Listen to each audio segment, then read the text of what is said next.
Here, in the hills of the Ozarks, is an area called Smallett.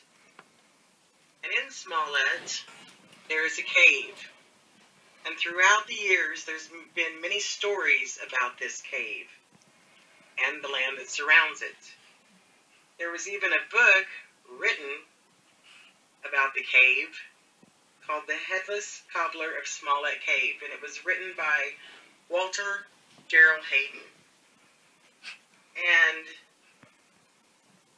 in his research, he found out that George Evans, back in the 1800s, that would have been back during the time of the Civil War, he was a shoemaker, and he had moved his business at the time inside the cave because he was hiding out from people that were going out and hunting down those that did not support the Confederates. And it was said that Mr. Evans was beheaded for being a Union sympathizer. So the legend of the Headless Cobbler then began, and there was even a story of these women one evening where they had seen a horseman in dark clothing and swore that the rider had no head.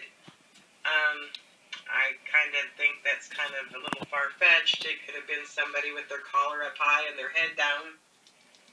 This definitely isn't Sleepy Hollow.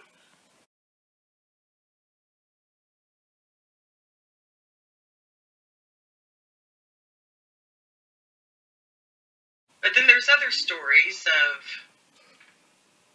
hunters. They were out possum hunting and with their dogs, and the dogs ran into the cave, and then shortly after they had entered, came running back, howling, and the hunters swore that they saw a dark figure within the cave, and they had thrown rocks back at the figure, and they said that the rocks went right through whatever was standing there.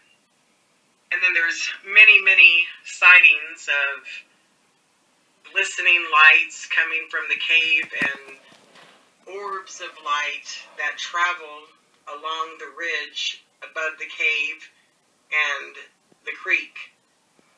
And that is where I'm at now. And this cave, it sits along a spring-fed creek. You have to go through the creek to get to its entrance. And people also say that they hear a knocking coming from the cave, and they say it is the Headless Cobbler and using his little tools to make shoes in the cave. Now all this is fine and good, and many, many stories have came out about this over the years. But is it really Mr. Evans still haunting the area and that cave? Or is it something else? The ridge above the cave is where I live, and this is my home. And this is Fairy Hill Gardens. So stay tuned to find out what might really be going on.